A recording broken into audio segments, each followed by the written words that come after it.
Ángel, buenos estás, días. amigo ¿Cómo mío? te ha ido, mi estimado amigo? Genial. Como Padrísimo, siempre. en este día lluvioso. Me encantan los días así. ¿Te encantan así los días? Sí. Oye, fíjate que hoy en la mañana estábamos viendo mi esposa y yo todo lo que son los temas de actuación. Ah, Y curiosamente, precisamente quisimos abordar ese tema, porque cuántas veces nos aventamos al ruedo sin mucha experiencia. todo el tiempo. Todo el tiempo, ¿no? Creo que la vida es una actuación, amigo. Es una actuación.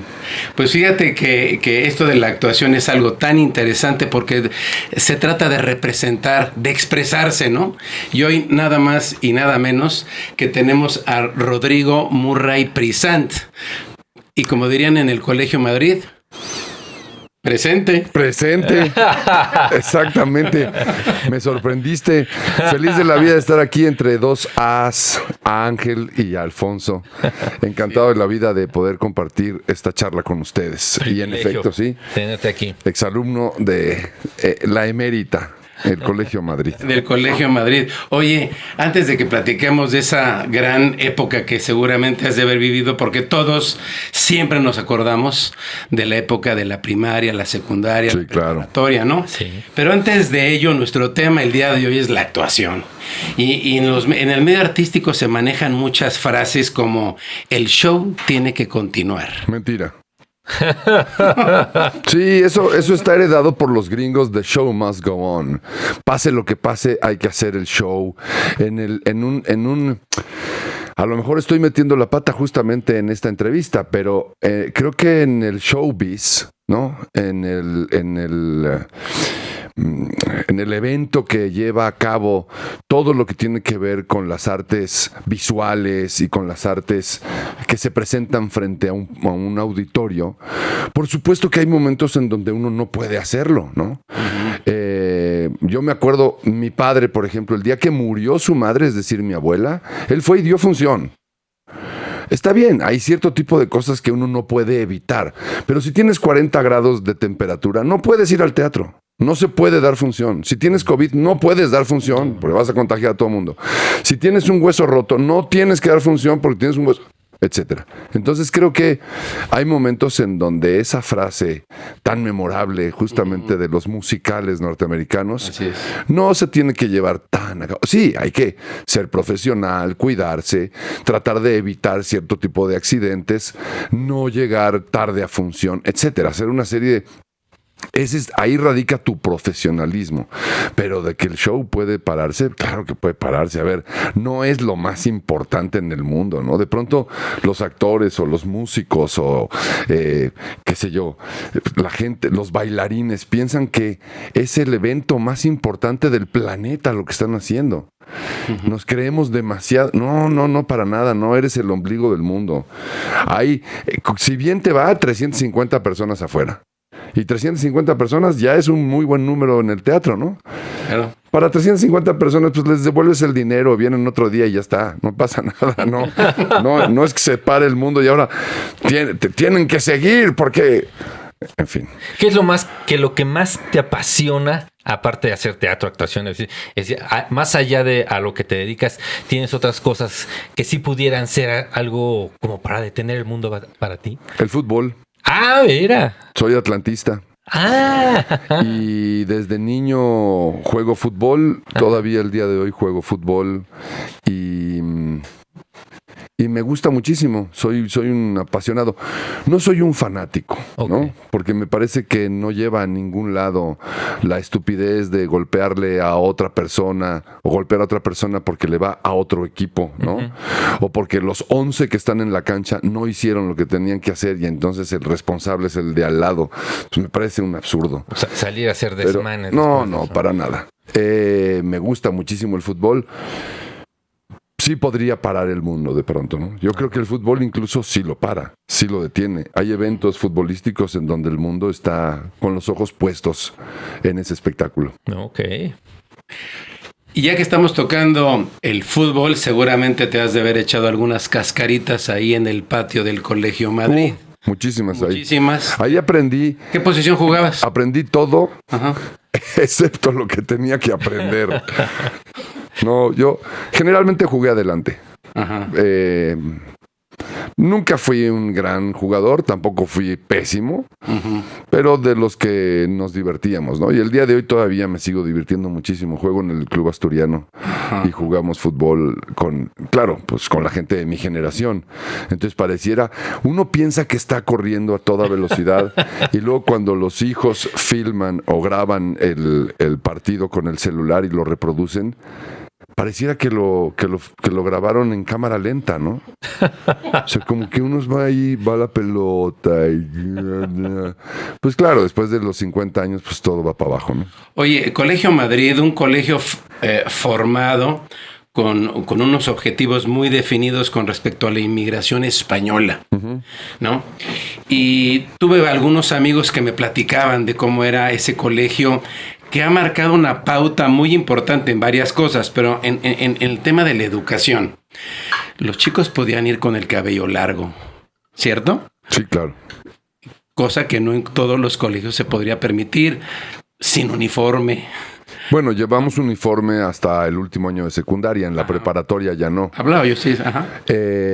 Sí, con aretes y con una forma de pensar, con tatuajes, con una forma de pensar yo creo que un poco más liberal. Es decir, el gobierno de Lázaro Cárdenas le abre los brazos a todos estos refugiados españoles que vienen de la Guerra Civil Española. Y en esta camada de gente que llega a México provenientes de la península ibérica, pues vienen filósofos, escritores, doctores, antropólogos, en fin, artistas, pintores, músicos, una generación muy importante en la España que están dejando para venir a hacer lo que tienen que hacer en México. Y se forma un colegio, el Colegio Madrid, a partir de varias de estas personas que fundan una escuela con una visión totalmente moderna y avant-garde para su época. Es decir, con un pensamiento de libertad, que no libertino, que en muchos casos se piensa que de pronto el Colegio Madrid era un colegio en donde se podía hacer de todo y que los chicos fumábamos marihuana en el jardín y que las niñas se daban de besos con los maestros y que todo el mundo se acostaba con... No es cierto. Había de todo, como en Botica y como todo el mundo, ¿no? Y era una escuela muy grande. Y había de todo como en cualquier colegio, como en el colegio de los maristas o como en el colegio de las monjas. Había de todo. Siempre hay. Pero creo que lo que realmente permeaba en la escuela era este sentido de haz lo que quieras hacer, pero hazlo de forma correcta. Y entonces había un montón de reglas y de límites para poder hacerlo. Yo sí me sentí muy libre en la escuela. Es una escuela que dio y ha dado y está dando un montón de gente que se dedica al cine, a la televisión, al teatro, a la pintura, a la música. En fin, es una escuela que sí abre una beta en los alumnos con una posibilidad artística, sin descuidar las materias que son por ley necesarias, que cada uno tiene que estudiar y aprender hasta el final de la secundaria y la preparatoria. Pero bueno, me parece que de ahí a prohibir que vayan con el pelo largo los chicos, o que vayan con aretes, o que vayan, si quieren ir con falda, pues que vayan con falda, ¿qué más da? Pues los irlandeses así se visten, los escoceses y nadie les dice nada, ¿no? O al contrario, los aplaudimos. Hay una anécdota muy simpática de mi hijo, porque creo que yo también hice eso y formé el mismo pensamiento crítico con mis hijos. Lo que hicieron en el Colegio Madrid fue que nos enseñaron a pensar. Y eso creo que establece la diferencia. Y una vez mi hijo llegó a la escuela, era chiquito, tendría como 7, 8 años, con una trenza pintada, decolorada. Y se le veía preciosa. Pues sí. Y entonces la maestra nos mandó llamar que no era posible que un niño llegara con una trenza y aparte de todo con el pelo pintado. ¿Él no va al Colegio Madrid? No fue al Colegio Madrid. Esto fue en otro colegio. Y entonces Bruno, al que le habíamos enseñado a pensar desde chico, se quedó viendo a la maestra y le dijo, yo no puedo traer el pelo pintado, pero tú sí. Y la maestra traía una cabellera roja, que evidentemente no era suya, ¿no? Y entonces, claro, mi mujer y yo nos volteamos a ver así, pues la maestra se quedó callada como diciendo, ay, ya váyanse. Pues sí, ya nos vamos, ¿no? Pero pues un niño de 7 años te puso en tu lugar. Me parece que es un absurdo. Sugiero que a lo mejor el chico podría venir con... ¿qué más da si trae esa trenza va a evitar la posibilidad de una relación humana? O el día de hoy, esa brecha creo que es mucho más grande. También en la misma escuela hay papás, es decir, papá y papá, ¿no? Que han adoptado hijos, y hay también matrimonios que son mamá y mamá. Y el día de hoy nos parece lo más normal, ¿no? Y si 2 chicos se besan en el parque o 2 chicas van caminando de la mano, pues el día de hoy, mira, si no se meten conmigo, ¿por qué me voy a tener que meter con ellos, no? Claro. Me parece que es una necedad, una necesidad imperiosa de estar viendo en otros tus propias frustraciones. Entonces, pues mejor, hay un proverbio de la India muy bonito que dice, cuando tú señalas con un dedo, hay 3 que te están señalando a ti. Primero habría que ver esos 3 dedos que te están señalando a ti y decir, bueno, ¿qué es lo que está pasando, ¿no? Creo que en gran medida el Colegio Madrid sí sentó esas bases en mí. Y te quería yo comentar ahorita que hablas de la inmigración, de los irlandeses, de los escoceses. Platícanos esa parte de esa inmigración que vive tu familia desde Argentina, esta otra inmigración que ya te toca y te atañe directamente en casa. Sí, yo en realidad creo que sí somos parte ya, digo, el mundo entero siempre ha tenido migraciones gigantes y la gente que se mueve de un lugar al otro, ¿no? Y si no, pues revisen la Biblia, ¿no? Ahí nos enteramos de varias migraciones para empezar. Claro. Y entonces yo tuve un abuelo ruso que se casó con una abuela polaca y mi abuelo irlandés que se casó con mi abuela italiana.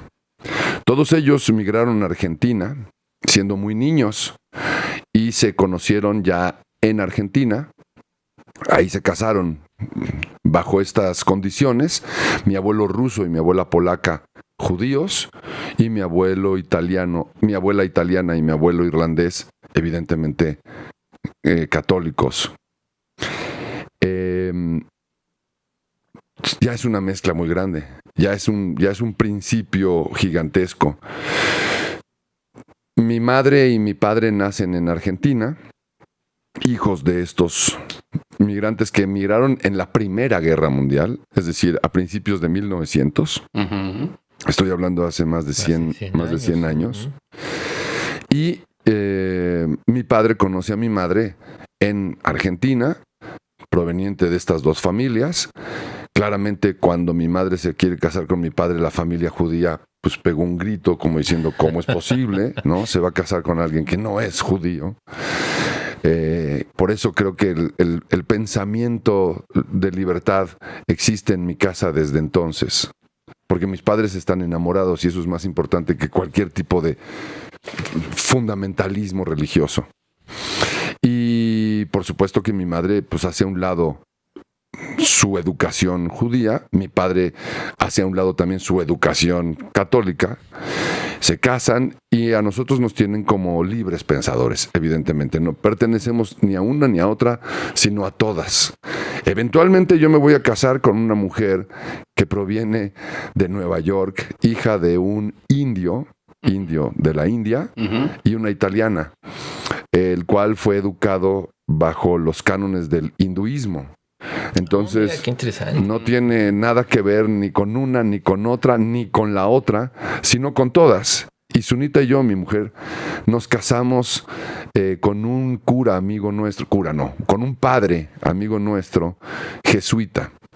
Y entonces leímos parte del Cantar de los Cantares y en realidad era una fiesta en donde sí existe, ¿no? Y que no quiero lastimar la creencia de nadie, ni mucho menos, ni poner a prueba la fe, pero si existe que sea testigo, quien sea, Dios o como queramos llamarlo, de nuestro amor, pues es más fácil que tú y yo nos casemos y ya está, ¿no? Eso es.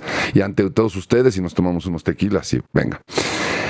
Sin llevar ningún tipo de ceremonia religiosa bajo una iglesia, no, nada. Y claro, mis padres luego migran de Argentina a México en el primer golpe militar de la Argentina en 1957. Mi padre, ya siendo actor y teniendo una carrera que más o menos empezaba a despuntar en Argentina, tenía unas ideas, digamos, más recargadas del lado izquierdo que del lado derecho. Uh-huh. Y eso no le parecía bien a los gobernantes de ese entonces en la Argentina. ¿En qué año? 57. El primer golpe militar es en 57 y entonces mi padre, que había recibido un premio en Cannes por una película que hizo en Argentina, conoció ahí a una serie de productores de televisión en México, lo invitaron a trabajar a México y se vino a México. Yo ya nací en este país, pero mis dos hermanos mayores nacieron en Argentina durante esos años. Yo nací ya en 69. De hecho, el día de hoy estoy cumpliendo 55 años justos. Es correcto. Y bueno, parte de todos estos movimientos tienen y conservan raíces y culturas y formas de pensamiento, pero que a mí me hacen de alguna manera pensar que soy un hombre abierto al diálogo, tratar de entender y de ponerme en los zapatos del otro. Y creo que también por eso soy actor, porque me gusta ponerme en los zapatos de otro. Y bueno, pues siendo actor me tengo que poner los zapatos, aunque me queden bien, ¿no? Pero son de otro, es otro personaje. Tratar de encarnar a otro bicho que piense distinto, que actúe distinto, incluso que vaya en contra de la forma que yo tengo de pensar, que eso es interesantísimo. Uh-huh. Cuando, por ejemplo, hice un tío violador que viola a su sobrina, casi menor de edad. Es su tío. Yo sería incapaz de pensar en algo así que a mí me ocurriese, o a mi sobrina, pero el personaje es así y hay mucha gente que es así. Lamentablemente hay una violencia intrafamiliar fuerte en nuestro tercer mundo, también en el primero, por supuesto. Pero a veces me da terror pensar que uno encarna este tipo de personajes y hay que defenderlos. Hay que defender su forma de pensar. ¿Por qué están haciendo eso? O porque está enfermo, o porque de niño sufrió una violación, o por lo que fuera.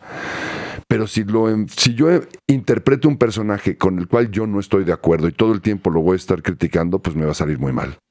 Claro. Va a ser inverosímil, ¿no? Entonces, Rodrigo, nos hablas acerca de tu historia, de tus papás, cómo llegan a México. Ya nos hablaste acerca de cómo es la educación en el Colegio Madrid. Yo quería preguntarte, ¿a partir de ahí nació tu gusto, tu interés por actuar, o también viene de parte de tu padre? Es decir, es una combinación de ambas. ¿Cómo fue? Sí, yo creo que es una carrera en paralelo. Tanto la escuela que... En el Colegio Madrid se hace mucho teatro, tienen un auditorio. Justamente nosotros nos cambiamos. Se acordarán que el Colegio Madrid estaba en donde está actualmente el Metro Miscuac. Uh-huh. Uh-huh. Y el Madrid se cambió unos años, cuando yo estaría en tercero o cuarto de primaria, uh-huh, hasta allá. Al sur. Al sur, ¿no? Uh-huh. Y entonces, en esos años... El Colegio Madrid fue construyendo un auditorio que se llama Auditorio Lázaro Cárdenas. Es correcto. Y es un auditorio de 350 localidades con un escenario maravilloso. Es un teatro absolutamente... que cualquier lugar del mundo quisiera tener ese teatro. Es una belleza. Uh-huh. Muy bien equipado.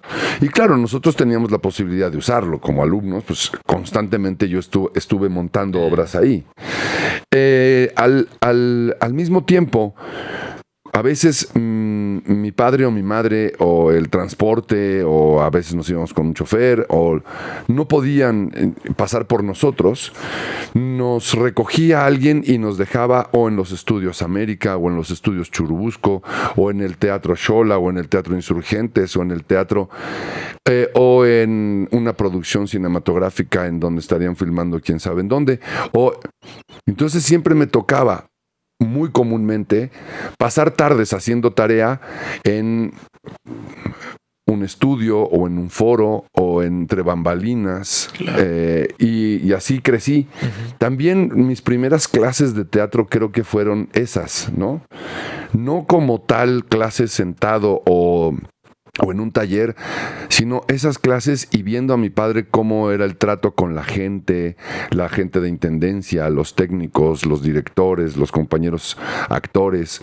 Entendí el funcionamiento y el nombre y la nomenclatura de las lámparas, cuál es un par 64, cuál es un lico. El día de hoy prácticamente esas lámparas ya no se usan, ¿no? Hay puras robóticas.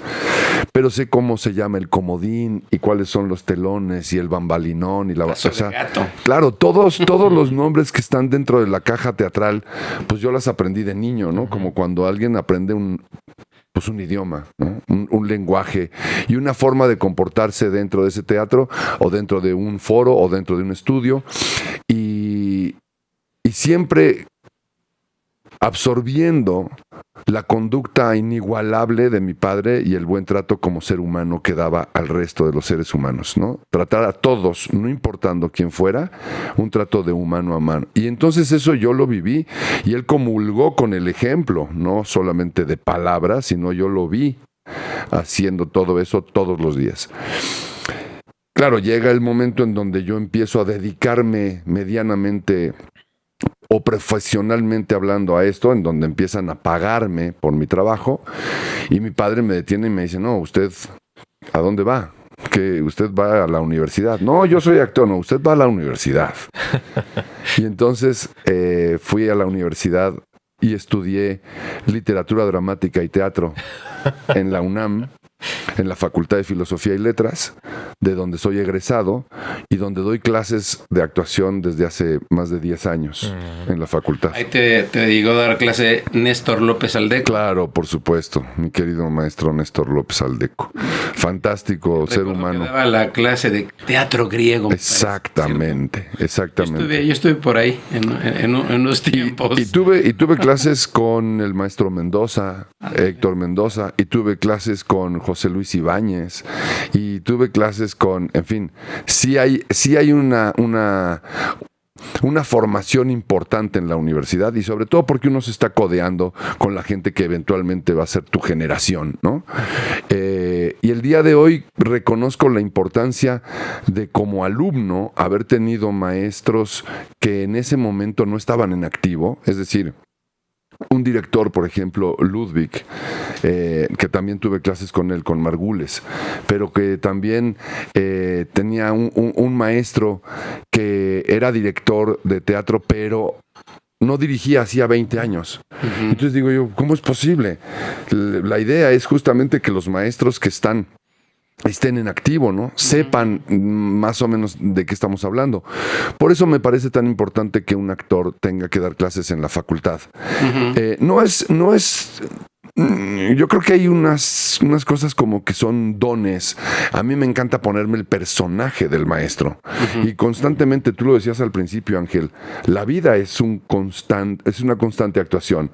Pero de pronto hay gente que son muy malos actores o actrices con su propia vida, ¿no? Sí. Que de pronto los ves y son muy ridículos, que te dicen, ¡ay, hola! ¡Qué gusto verte! Dicen, ¿por qué sobreactúas? Qué mal. O sea, no te creo nada. No, para nada. Pero con la señorita del banco uno se comporta de una forma distinta a como uno se comporta con su padre o con sus hermanos o con los amigos o en una cantina o en el metro. En fin, constantemente estamos siendo distintos personajes de nosotros mismos. A veces nos ponemos un poquito más serios, ¿no? A veces fanfarroneamos en no sé dónde, tal y cual. Y son distintas características que tiene nuestra personalidad y en efecto somos actores. Creo que esa parte fundamental en donde yo me pongo el traje del maestro para ir a dar clase y que mi conocimiento sirva para la generación venidera y poder pasar la estafeta para que corran hacia un mundo más cierto, en donde el mundo de la actuación no es de color de rosa y no es todo perfecto y no es que llegues al llamado y está todo listo y ya está, ¿no? Y no es que los actores comamos salmón todos los días en grandes banquetes y que nos esperen diciendo, ¡ay, qué bueno que está por aquí! No es cierto, ¿no? La realidad es Es un trabajo como cualquier otro, que a veces tiene jornadas muy duras, y que eso ahí cuando uno aprecia y quiere su carrera y te gusta lo que haces, pues entonces aprendes a disfrutar esas horas. Sí. Decía Marlon Brando que a él no le pagaban por actuar, sino por esperar. Me imagino Y, que pues, como sí, a en veces toda, estás esperando, pero... en todo profesión hay tiempos de vacas flacas y tiempos de vacas gordas. Correcto. Y más, siempre más las de vacas flacas. Sí, pues sí. La carrera de actuación es así, ¿no? A veces te están llamando y estás ahí como piensas tú que estás en el candelero, pero no es Yo cierto. me imagino, tú me sacarás de mi horror si es así, en el año 2000 cuando estuviste grabando o salió Amores Perros, Así es. fue un tiempo muy bueno para ti. Bueno, empezó, digamos, ¿no? Amores Perros sin duda fue un trampolín importante para la carrera de varios de los que trabajamos en esa película. Hablaré particularmente de mí, pero bueno, Rodrigo Prieto se hizo famoso como fotógrafo, Alejandro González Iñárritu se hizo famoso como director de cine, Gael sin duda alguna despuntó, Vanessa Bauche también despuntó como actriz. En fin, creo que hay una generación ahí que vimos la luz a partir de Amores Perros, que se presentó y que se proyectó en todos los cines literalmente del mundo, ¿no?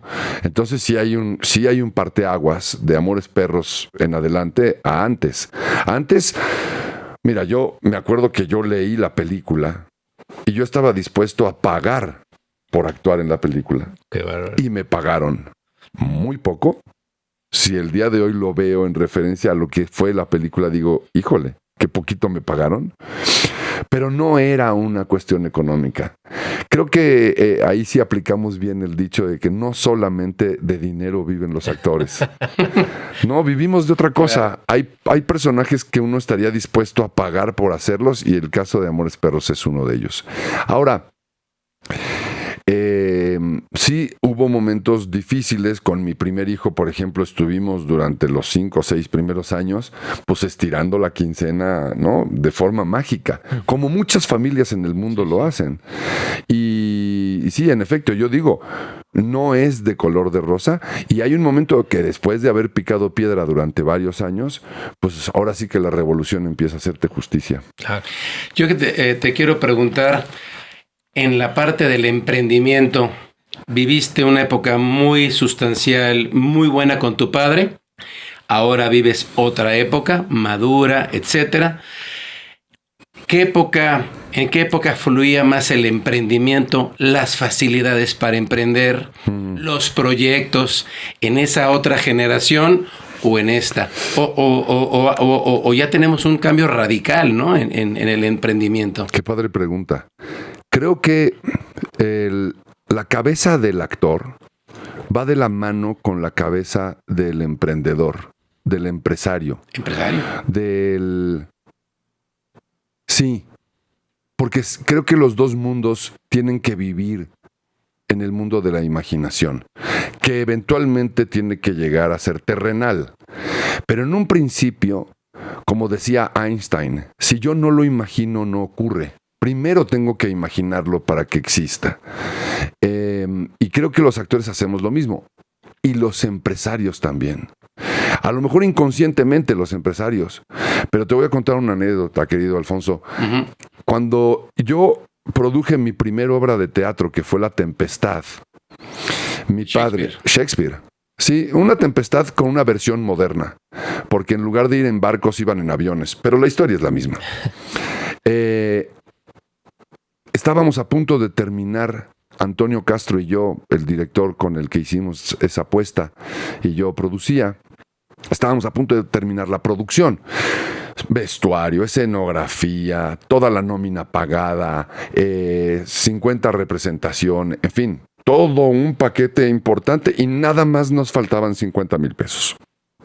Digo nada más porque pensando en una temporada de 50 funciones que solamente para que tú cierres la cajita, abras el telón y todo lo que entre en taquilla sea ya ganancia, digamos, o por lo menos ya no vas a tener que sacar de ahí para pagar nada porque ya están todos los gastos hechos.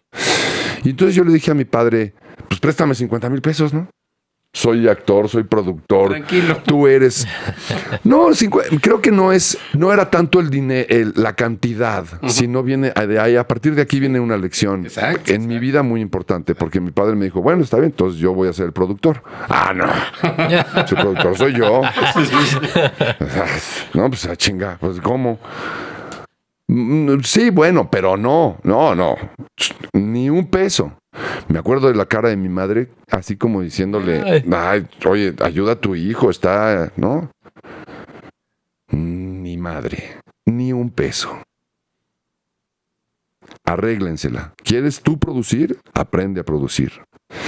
Y entonces me acuerdo que en ese momento fue amargo y fue crudo y fue de enfrentamiento, pero al mismo tiempo me permitió el día de hoy agradecérselo infinitamente. Fue una gran lección, porque entonces me puse a buscar en mi agenda y me di cuenta que en la agenda había muchos nombres de pintores, escultores, gente que se dedica a la obra plástica en México de mi generación. Okay. Los Quiñones, por ejemplo, que también fueron al Colegio Madrid. El Pájaro García Orozco, que el día de hoy...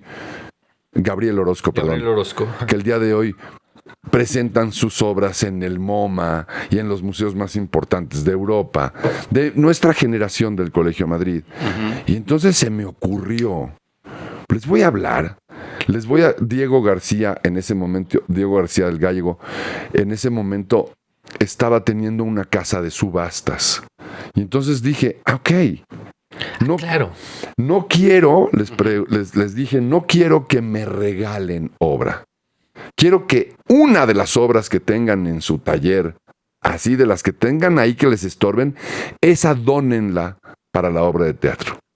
Todo el mundo me agradeció que me llevara porquerías de su taller, ¿no? Y conseguí 25 obras. Buenísimas. Que puestas en un catálogo, fotografiamos el catálogo, íbamos a enseñar el catálogo para justamente subastarlas y que cada una de las piezas saliera en 2,000 pesos, ¿no? De salida, precio de salida, y son 25 obras a 2,000, son 50. Ahí están. Ahora sí que, como decimos en México, ya chingamos, ¿no? Pero le enseñamos el catálogo al papá de un amigo nuestro, Norman Christianson, que también durante mucho tiempo se dedicó a estos medios. Vio el catálogo y dijo, lo compro todo. ¿Qué tal? ¿Qué tal?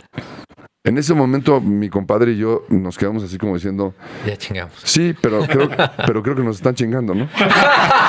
Ya chingamos, pero, o sea, es como ese hermosísimo verbo mexicano del verbo chingar, que se utiliza para todo. Y si le hubiéramos puesto mejor 3,000. Claro, pero ahí ganábamos todos. Qué buena anécdota. Y claramente el señor Christensen sabía lo que estaba comprando medianamente, y el día de hoy esa colección valdrá mucho más. Muchísimo más. Sí. Son las primeras cosas que hacía una generación de pintores importantes en México. Estaban los Castro Leñero también, los Vicente tres. Rojo. No, Vicente no. Vicente no nos dio nada, pero teníamos una colección realmente importante de nombres interesantes. Y terminamos de hacer esa producción y aprendimos. Tanto era buena la lección que nos había dado mi padre, como bueno el que te meten un cohete para decir, actívate, ¿no? Usa la imaginación. ¿Qué vas a hacer para conseguir ese dinero? Y lo hicimos.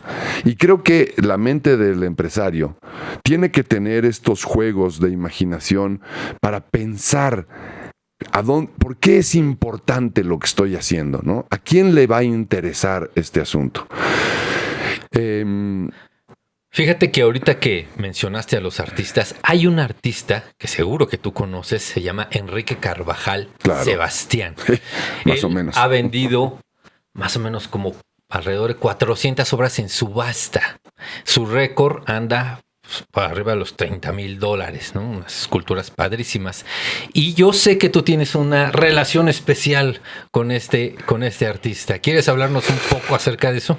Por supuesto. Esta historia es una historia que empieza hace más o menos como 15 o 16 años, cuando yo empiezo a escribir un monólogo que se llama Leonardo, sobre Leonardo da Vinci. Mi padre me presentó a Da Vinci cuando yo era muy chico como un ser humano, no como un genio al que conocemos nosotros casi como intocable de biblioteca. Me lo presentó como un ser humano que también se equivocó, ¿no? Y que también amó y que también iba al baño como nosotros. Un ser humano. Y al igual como me presentó a Jesús y así me presentó también a Giordano Bruno, ¿no? Seres humanos que vivieron en este planeta. De tal suerte que yo tengo un contacto con Leonardo muy particular, me encanta, me meto a hacer una investigación profundísima y cuando me encuentro con los diseños de escenografías y el amor que le tenía al teatro Leonardo da Vinci, terminé de hacer clic. Y empecé a escribir un monólogo para contar la historia de quién era este hombre y qué hizo este hombre. Y que este hombre también se equivocó y que este hombre también... Tratar de llegarle al ser humano a una fibra sensible en donde yo me identifico con un ser humano. No me identifico con un genio. ¿Te gusta el fútbol? Sí. Y tú le preguntas a los niños, ¿y quién eres? Soy Messi, o soy Maradona, o soy Pelé, o soy Hugo Sánchez. Con eso se identifican porque ya vieron, porque... Sí, pero saben que no son, ¿no? Entonces, ¿quién te gustaría ser como pintor? No, a mí me gustaría ser Goya, ¿no? ¿Por qué Goya? Por esto y por esto. No tengo ni idea de la pintura. Lo que me gusta es eso, identificarme con lo que ese ser humano plasma a través de su obra. Entonces, lo mismo creo que hago yo con Leonardo. Y a lo largo de este periodo, me topo con una entrevista que le hago yo a Sebastián, al maestro Carvajal. Y nos caemos muy bien, de tal suerte que al término de la entrevista me dice, ¿no quieres un tequilita? Pues sí, claro que sí. Y entonces nos tomamos como 1,5 litros. Y wiri, me enseña la pieza. Leonardo 4, que es la original, que es de 30 centímetros por 30 centímetros, un cubo, por el cual recibió un premio matemático en 1974, ¿no? De matemáticas. Y digo, esa es la escenografía. Ahí está. Yo lo vi y tuve este brote de imaginación, iba a decir psicótico, pero no, de imaginación. Y le digo, ¿por qué no sobreescalamos la pieza a 2 metros por 2 metros por 2 metros y que sea el actor el que mueve la pieza e interactúa con ella y que la pieza cada vez que se transforma nos lleve de un espacio distinto, de la Florencia de 1400 al México contemporáneo y del México contemporáneo al Milán de 1503 cuando empezaste a pintar, etcétera, etcétera. Entonces la pieza va transformándose en 16 cuadros y los 16 cuadros voy compartiendo un cuadro con Leonardo da Vinci en 1452, que es el año en que nace, hasta 1519, que es el año en que muere. 67 años vivió el maestro Leonardo, pero intercalo la historia de Leonardo con un actor que se llama Rodrigo, que quiere interpretar un monólogo sobre Leonardo da Vinci. Y entonces voy a la historia y vengo a la historia contemporánea a ver qué está pasando con Rodrigo el día de hoy. Y dejo en suspenso la historia de Rodrigo para regresar a una historia con Leonardo. Dejo en suspenso a Leonardo para regresar con... E intercambio estas dos partes y este viaje en el tiempo con una pieza que está transformando el espacio constantemente. Trabajo de imaginación y de emprendimiento y de seducir a Sebastián para poder hacer el monumento que tengo yo en escena. Mi compañera, porque es finalmente coprotagonista conmigo en la obra, y que cuando vio Sebastián cumplido mi promesa, que era llevar a cabo esta obra y este monólogo, pues es el primero en ponerse de pie y en disfrutarlo y en gozarlo y en divulgarlo, pues, ¿no? Creo que él está muy satisfecho también de ver la conducta de su pieza en movimiento escénico y ver la capacidad que tiene de asombro en la gente, ¿no? La gente sí se queda diciendo, Chihuahua, ¿cómo es que teníamos un cubo pero ahora está convertido en una esfera? Uh-huh. Y entonces la transformación hace una transformación personal y la gente sale realmente distinta y conmovida de cómo entró. Esa es la historia de finalmente Leonardo, la pieza que estoy haciendo ahora. Hace unos, ¿qué será? Hace un par de... ¿2 meses? Hace 2 meses te fuimos a ver al teatro. Incluso al final te das un tiempo para platicar con el público. Exacto. Y yo osé preguntarte, ¿y qué va a pasar con la pieza? Te la quería vender, ¿no? Me dijiste, ¿qué está usted interesado? No está cara, ¿eh? ¿No está cara? Sí podemos llegar a un arreglo. Yo creo que sí. Porque mira, esta es una situación para mí muy disruptora. O sea, no creo que haya habido otra obra de teatro, tú lo podrás aseverar o no, en donde se muestre en una obra de teatro una pieza y se dé a... Bueno, no es que se dé a conocer, pero la gente esté viendo una pieza, 1 hora y cuarto, 1 hora y media, ¿no? O sea, no, yo no recuerdo una obra de teatro que tenga esta característica donde se muestra. Y esa pieza, digamos, le pertenecería a un museo, no a un teatro. Es correcto, es correcto. Y creo que ahí es donde cometemos un error, ¿no? Uh-huh. Se han roto tantos paradigmas y tantas cosas en el siglo XXI y se siguen rompiendo, que ¿quién dice, ¿no? ¿Dónde está escrito que por eso son tan interesantes los museos interactivos donde los niños van, tocan, ¿no? Mueven, hacen? Y a nosotros como adultos también nos gusta. Entiendo que si miles de manos llegan a tocar el pie de Rodin o el David, ¿no? De Miguel Ángel, y lo están toque y toque y toque, pues evidentemente se va a desgastar y sería una pena. Ver un cuadro y entonces que alguien tenga la osadía, el atrevimiento de tirarle una lata de sopa o de catsup me parece que la obra no tiene la culpa, ¿no? Entiendo que hay que hacer reaccionar a la sociedad y sobre todo a nuestros dirigentes, pero no creo que sea la forma, no creo que sea la manera. Entiendo todo esto, pero hay piezas que están construidas particularmente para el teatro, como es esta, que proviene de una obra matemática que obtuvo un premio. Sí, pero yo no es que esté haciendo algo prohibido, digamos, ¿no? Pero esta pieza, como bien dices, pues le pertenecería a un museo y es padrísimo verla entonces en funcionamiento y al final no solamente platico con los espectadores, sino que todo el mundo va y pues la toca, ¿no? Porque ahí está, porque pues, esa es una pieza para tocarse y para mover. De hecho, hay un público que entre y ayudarme. Un movimiento. Sí, ¿no? Porque ese es un movimiento que yo no puedo hacer. Qué atractivo eso, ¿no? Invitar al público en un momento determinado a ser partícipe de la obra, ¿no? En el monólogo hice todo lo que a mí me gusta hacer cuando yo soy espectador.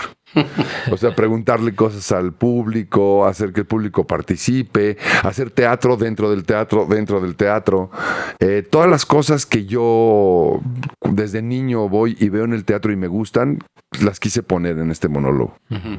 Ahora, regresando al emprendimiento, en esta puesta en escena, evidentemente creaste el libreto, actúas. ¿Qué otra cosa haces detrás de...? ¿Produces? La dirigí. Uh-huh.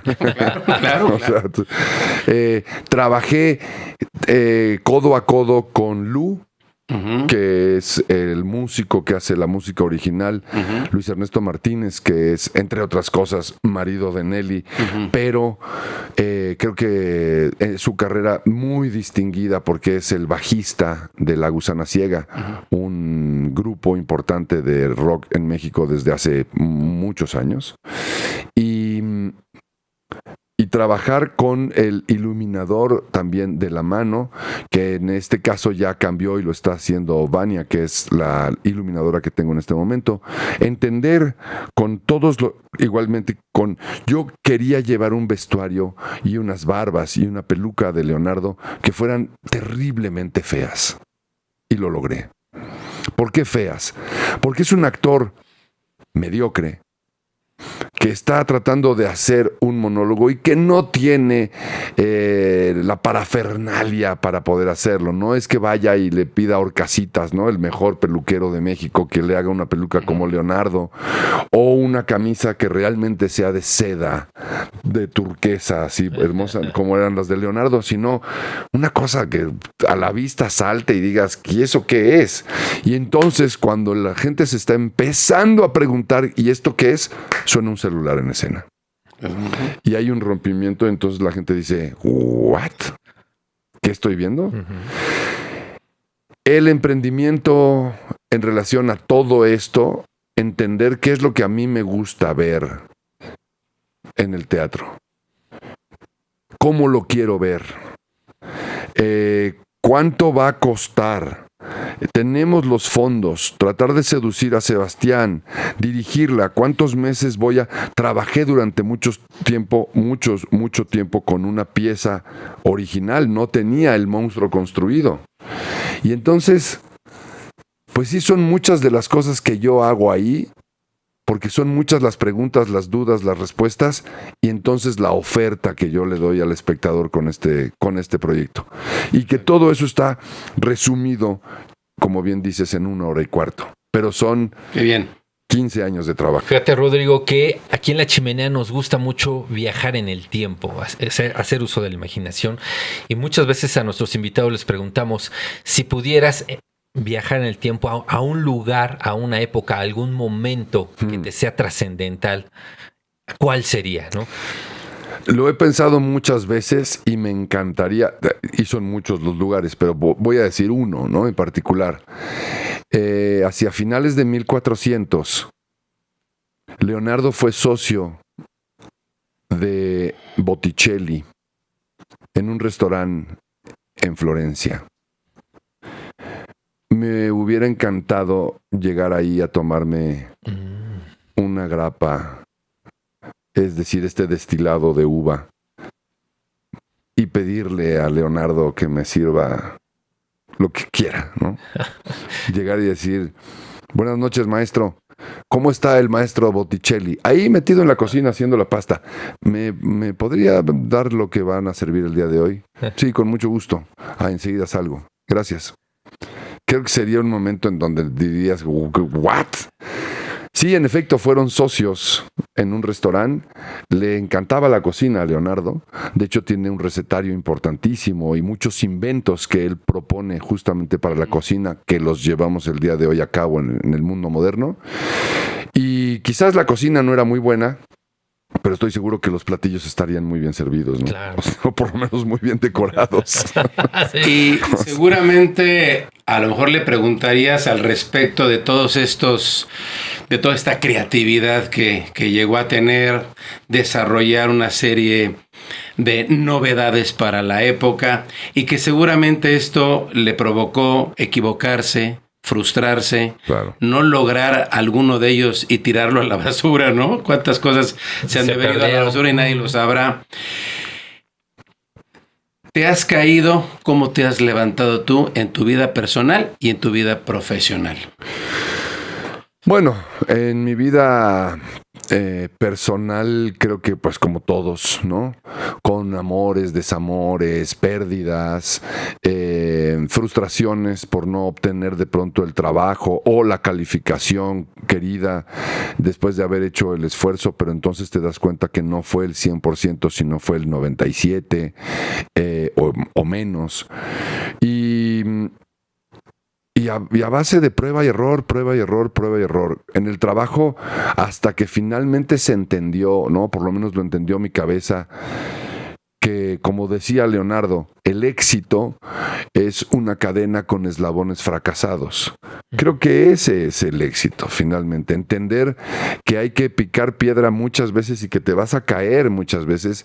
Y cuando uno entiende el fracaso no como algo negativo, sino como un proceso, ¿no? El fracaso hay que abrazarlo y decirle gracias por estar aquí al lado, porque es la única oportunidad de volver a intentarlo y de hacerlo otra vez y entonces lograrlo.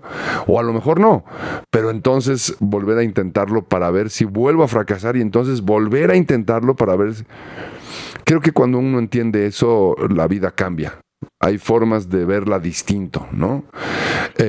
No se trata de una cuestión económica. Pareciera que en nuestro mundo occidental, en la medida en la que tienes más dinero, eres mejor. Y estamos entendiendo a partir de tantos ejemplos, cuando el mundo se hizo chiquito con los medios de comunicación, con las formas de entendimiento, con las lecturas, que el pensamiento budista del desprendimiento es mucho más interesante, porque entonces te permite dar Y en el momento que das, recibes más.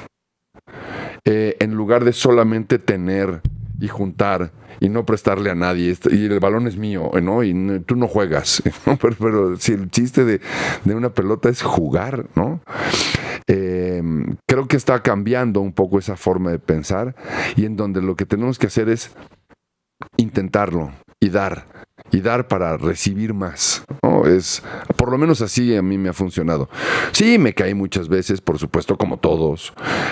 Hay momentos en donde digo, chin, me hubiera encantado hacer ese programa o esa película a la cual me llamaron a un casting, pero no me quedé.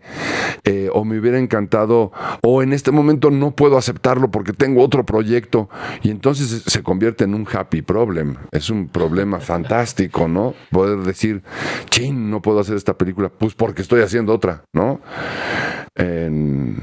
Y cuando uno lo entiende y eso lleva un proceso y tiene que decantar la información en tu cabeza y en tu corazón, y entonces vuelve a salir el sol. Pero en el mundo actual hay tanto que hacer, ¿no? Y de pronto hay tantas decepciones que lo mejor es tratar de que tu entorno, así como lo hizo Leonardo, o como lo hace Sebastián, por lo menos tu entorno sea un entorno que está bien, y a partir de ahí que otro entorno cerca de este entorno pueda estar mejor, y así tratar de que se contagie el mundo. No hay de otra manera, somos hormigas y tenemos que poner nuestro granito de arena. Este proyecto de Leonardo se viene con una nueva temporada. Ah, sí. Platícanos ¿dónde?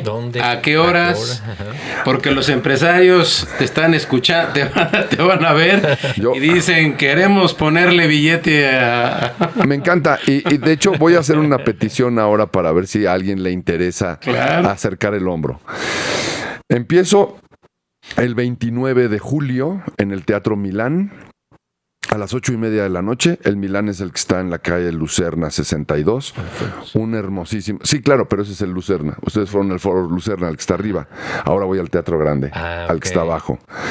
Mejor. Sí, claro. Mejor. Teatralmente hablando es mejor. Sí. Porque no es un foro alternativo, es un teatro. Y del 29 de julio al 9 de septiembre. Todos los lunes a las 8:30. Luego, reestreno una vez más en el Teatro Xola el 23 de septiembre hasta el 9 de diciembre. Pero voy a tomar un inter también los lunes a las 8:30 en el Xola. Pero tomo un espacio del 21 de octubre al 27 de octubre porque Leonardo va a tener 4 funciones en Nueva York. ¡Vámonos! ¿Qué tal? Como pavo real. Y la pieza va a viajar. ¡Claro! No tienes idea el pedo que es mover esa pieza. Sí.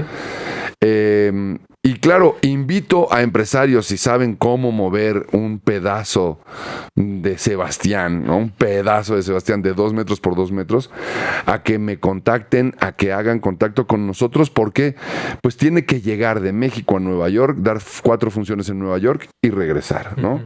Afortunadamente tenemos 2 piezas, una que se desarma en 4, otra que se desarma en 2, pero la de 4 es la que tiene que viajar, porque puede viajar en avión.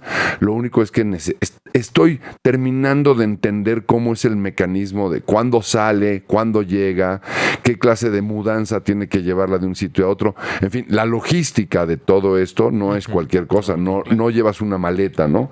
Y también apoyado medianamente por el gobierno de México, digo medianamente solamente por el consulado, que están ahí echándonos una manita, pero pues ya saben que es época de vacas flacas para el gobierno desde hace muchos años, ¿no? Desde la época francesa. Bueno, en fin, no voy a hablar ni bien ni mal, pero no es el espacio, ni tampoco estoy echándole culpa a nadie. Claro. Pero sí es un esfuerzo personal. Yo alquilo el teatro, yo llevo la escenografía, yo llevo a mi gente gente, yo pago la estadía, los viáticos, y me parece que también teniendo un espectáculo como es Leonardo, que es muy digno para verse en todo el mundo porque toca un tema universal, con uno de los escultores más importantes del mundo vivo el día de hoy, pues México debería pararse el cuello, ¿no? Y llevar y mostrar este tipo de cosas que hacemos en este país en otros lados. Pero como eso no ocurre, no me estoy quejando, simplemente lo estoy informando. Si hay alguien que quiera echarme una mano, pues bienvenida, ¿no? Ojalá Ahí entre está. nuestros empresarios. Totalmente. La Cámara Nacional de Comercio tiene arriba de 30 grupos especializados. En el que estás ahorita conviviendo es el de arte y cultura. Tenemos exportaciones, importaciones, situaciones aduanales. Yo creo que la Cámara puede Así es. echarme una mano importante con eso, ¿no? Decir, bueno, Justo. las cajas, yo tengo obviamente la facturación de esa caja porque tiene que salir y entrar, se tiene que hacer un permiso de exportación y otro de importación después, etcétera. Yo eso no, la verdad es que yo soy actor y es como la contabilidad, ¿no? Sí, Yo sí. pago impuestos, pero no lo hago yo. Claro. Necesito un contador porque yo no entiendo nada, ¿no? Por eso soy actor, porque yo los números no los entiendo. Sé contar del 1 al 9 y ya, pero no. Y entonces, si alguien me echa una mano aquí, sería el hombre más feliz y estaría vemos, muy Rodrigo, con agradecido. mucho gusto. ¿En qué teatro van a estar allá en Nueva York? Theater, Eso no los has dicho. Theater for the New City. Ajá. Es un teatro que está remodelado, buenísimo, bello. Obviamente la función va a ser en español con subtítulos en inglés. Tengo ya un contacto importante con gente y con PRs, es decir, con relaciones públicas de Nueva York, para mover gente latina y que vaya a ver el espectáculo y gente no latina también. Estoy seguro porque soy un necio, creo que en gran parte también el emprendimiento tiene que ver con el temperamento de cada quien, con la necedad. Cuando uno imaginó, la primera vez que yo imaginé esta puesta en escena, mi socia, no Nelly, Aurora, que es también mi asistente de dirección y que es también mi adjunta en la universidad, a la cual yo conozco muchísimo desde hace más de 10 años. Me dice jefe de cariño, jefe, no lo vas a lograr. Esa pieza es imposible de mover. No se puede. No hay forma. Es gigantesca. No sirve. Creo que no hay manera en la que tú... Déjame empezar el ensayo. Y por primera vez abrí ante sus ojos la caja y empezó a moverse. Y se quedó así.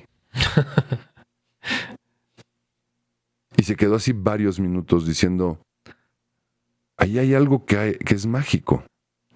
Parece que está viva. ¿Cómo haces eso? Yo lo imaginé. No es que me quiera echar flores y decir qué chingón soy. No. Pero si no lo intentas, si todo el tiempo va a ser un no frente a ti, entonces el viaje a Nueva York, le dije, voy a ir a Nueva York y voy a presentar a Leonardo. Y antes de decir no, me dijo, sé que lo vas a lograr porque eres muy necio. Sí, hay parte de la necedad. Sí, hay parte. ¿Y por qué?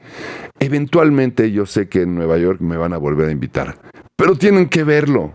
Si no ven, el que no muestra no vende. ¿no? ¿Podría haber la posibilidad de que extendieras fines de semana adicionales? ¿Estás preparado para una situación de esas? ¿En México? No, en Nueva York. No. Son 4 y te regresas. Porque ya tienes aquí compromisos. Sí, lo voy entiendo, 4 pero- días, pero si se abre la posibilidad, Pues si se abre. claro. Por eso te digo, Puede modificar aquí en México. y ahí nunca antes mejor dicho, the show must go on, no es cierto, porque sí puede continuar en Nueva York y no en México, ¿no? Permítanme tantito, voy a suspender 2 funciones en México. No, bueno, creo que en México la voy a seguir haciendo y Leonardo creo que tiene mucha vida. Llevo en este momento 76 funciones hechas y me deparan muchas más. Entonces, pues yo sí estaría muy agradecido también si alguien me echa un grito como para ver por dónde me muevo para poder llevar la pieza de ida y vuelta. Sé que es hay cosas complicadas, pues el seguro, pues Claro. los permisos, pues no. Claro, claro. Pero pues si hay una empresa que se dedica a hacerlo, pues qué mejor, qué mejor. Y pues ahora sí que cueste lo que me cueste, pero seguramente que alguien que nos esté viendo, pues me puede echar una mano. Cuenta con ello, Rodrigo. La Cámara Nacional de Comercio está para esto, precisamente para apoyarnos, para apoyar al empresario que le apuesta ahorita al arte. Lo has venido haciendo, lo haces muy bien. Te felicitamos y qué mejor que este programa te desee la mejor de las suertes en este nuevo proyecto. Aquí tenemos a nuestro dragón chino. Ajá. Estamos en el año del dragón, año del dragón, así que es. es de muy buena suerte, ¿verdad? Sí. Tuvimos aquí al presidente de los empresarios y comerciantes del barrio chino. Ajá. Con él abrimos temporada en febrero, que el 10 de febrero arrancó el año chino. Y nos dio muchos augurios de que este año el emprendimiento va a estar fuerte, ¿verdad? Sí. Así es que pues te queremos agradecer No tu tienes- presencia. al contrario. Ángel, ¿quisieras despedir el programa, por favor? Pues la verdad es que muy agradecido con este ser humano que nos ha venido a mostrar también la parte del ser humano, no solo del actor, no solo del empresario actor, sino al ser humano. Y pues que nos sigan en nuestras redes sociales, Facebook, Así es. Instagram, Spotify y todas las demás. Ajá. Y Yo soy enhorabuena, amigo mío. yo soy un hombre muy moderno, no uso redes sociales. Perfecto. Soy libre. No dependo de un teléfono inteligente, más inteligente que yo. No es cierto, pero al contrario, gracias. Fue un placer estar con Al ustedes. contrario, gracias por estar aquí. Gracias, nos estamos viendo. Hasta la próxima.